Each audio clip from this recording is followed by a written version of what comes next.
Ibintu mulebe kubikola kikukuju. Osoko gamba nti Solomon Kampala agenda ali mu ggwanga lya America asoma agenda kufuna obutuuze bagenda kumuwa mulimu. Yesu guli mulimu. Ono mwamuwadde muli? Buno buweereza service obugenda okujjuna eggwanga lyonna n'okuyamba bannayuganda bonna. Frank Gashumba tula ku radio abantu bannyonnyole nti office oba ministry ya internal affairs egasa ki ezitowa kyenkana ki eyina kola biki na biki era eyamba kyeggwanga era eri sensitive to what extent. Era abantu bannyonnyole nti lwaki ssemateeka yakolebwa kiloze yo neeteekebwamu nti omuntu anaabeera ne dual citizen. Ogamba otya mwana wa maama opapa ki? Opapa ki nga nze nnunga mutwe nze ntudde wano? Opapati je kyogambe eddakiika 5 ku 6 ku 7 nyingi nnyomba nkuyiseeko. Nkale ntagigira Frank Gashumba taginkira Uncle Frank Gashumba oba bwana Frank Gashumba. Katuwulire wano Solomon Kampala omulaba mutabani wa Kyagulanyi. Chances ziri nti either ali mu process y'okufuna butuuze bwa America oba yabufuna. Chances are high. Very. And which is okay. Kati ncha Solomon Kampala ng'akomawo Uganda ng'afuse minister ng'omuganda. Tobeera. Mwekamba bulire family ya bwe mutabeeramu omuntu alina dual citizenship muli bubi. We have relatives in UK abazina. Yeah. We have relatives in the US, in Germany, abazina. In Canada abazina. Okitege omutawana guli gumu eyalondeddwa. Singa yalondeddwa yadayitibwa Otimu Peter, it's okay. Oyo munna ffe. Singa yabadde Kiwalabye James, it's okay. Ne muganga tunakulakula atya nga tuli ku pertinence. Aline gwanga mulisabire. Uncle Frank Warani. Warani. Okirabye ndi kikutte entegetege. Eyo kadi ya tribal tegenda kukola. Twakugamba nti abo bannayuganda baavaawo. Sigwe munyarwanda yekka ali Uganda wano bago bazalidde wano Uganda bangi nnyo. Bangi nnyo abali proud okubeera nti banyarwanda naye nga bannayuganda. Nga tebakeera akakuma kyane banoonya kijirikooti kye beeyambaza nti ffe abavandimwe. Who are bavandimwe? Where is their origin? Where is their country? Otukene ku extent dragging omwana omuto Solomon Kampala olwokuba nti mutabani wa His Excellency Kyagulanyi Ssentamu Robert. These issues are totally different. Solomon Kampala waba yagenda mu ggwanga lya America n'asoma era ng'agenda kutikkirwa side zeeyo kale katugeze nti afunye obutuuze. Solomon Kampala tebusobola kukeera ku makya ne bamuwa omulimu gwa chief of staff. Tekisoboka. America tesobola keera ku makya neeronda Solomon Kampala nga minister wa internal affairs. Oba nemukwasa ekitongole ekikulira obukesi oba ebyokwerinda oba ndagabutende oba national data w'eggwanga lya America. Tekisoboka. Okiwuliriza? Era abantu bali categorically clear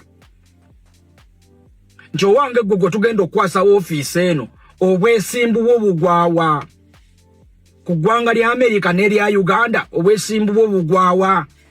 Unaasobola okuzibira ebyama byaffe, unaasobola protecting ebyaffe, unaasobola protecting ebigendererwa ebyaffe. Oba ogenda bo protectinga bya Uganda oba ogenda bo ososowaza bya Uganda. Kati bwana Frank Gashumba tetutunulidde muganga yekka. Naye mirira wano ne mbagamba nti Sanjay Itana alina passport yemu ya Uganda. Era tavanga yoko nagamba alina passport B. Chovola nedde mu vetting committee ya zaba gamba zina passport yemu ndi munna Uganda. Abantu abatula ku macha ne bambaga ssemateeka ne bateeka mwaka waayiro akagamba nti omuntu ng'olina dual citizenship ng'olina obutuuze bwa mirundi ebiri tojja kuweebwa buvunaanyizibwa mu bifo bino wammanga. Omuli ekifo ky'obwa president, eky'obwa vice, eky'obwa prime minister, n'ekya minisita yenna ku kabineti oba omuntu agenda okuuma national data tebaali basiru kubanga omuntu abeera mu bifo ebyo wammanga alina okubeera nga 100% ali loyo eri ensi ye era nga ali ready okuprotecting ensi ye n'ebyama byayo. Now the issue is totally different. Frank Gashumba otula ku mpewo za TV neza radio bannayuganda bakwotingire Ssemateeka yagamba atya era banyonnyolera ki Ssemateeka agamba bwati. You people Vice Chancellor Dr. Muganga mulungi ani yawakana nga bamuwadde ba Vice Chancellor bwa Victoria University.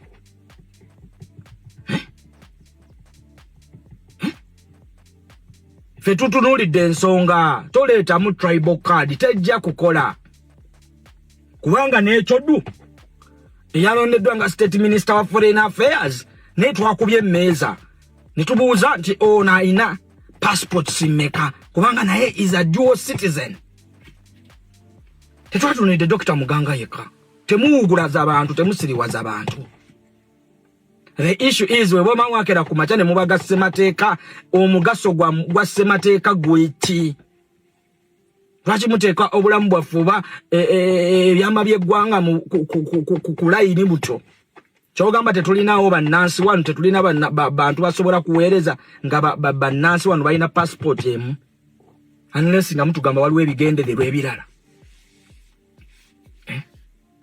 Ichiwonti bannayuganda abo bavaawo bannayuganda babuufu bannayuganda bageziwadde ebintu mulebe kubikola kikukujju okugamba nti Solomon Kampala agenda nivungwanga lya Amerika asoma agenda kufuna obutoze bagenda kumuwa mulimu. Yesu guli mulimu ono mwamuwadde muli buno buweereza service obugenda okujjuna eggwanga lyonna n'okuyamba bannayuganda bonna.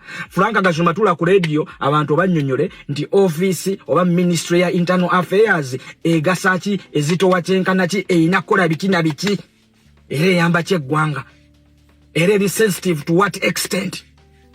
Era abantu bannyonnyole nti lwaki Ssemateeka yakolebwa close eyo neteekebwamu nti omuntu anaabeera ne dual citizenship tajja kubeeranga mu bifo bino tajja kubifunanga. Ate n'ekirala abantu mubaawulire nti there is appointment ne elected nti omuntu asobola okera ku makya ne yeesimbawo nti ndi dual citizen naye neesimbyewo nga meeya n'alondebwa. Kyawukanako n'omuntu okumusongamu obusoze bagamba gwe gundi tukukutte kati tukuwadde ekifo kino. The two things are totally different. Okategedde Frank Gashumba nywera omuntu wamwe mwamuwadde ekifo naye mukirize nti mwakimuwadde mumenye mateeka. Ogamba otya mwana wa maama upapa ki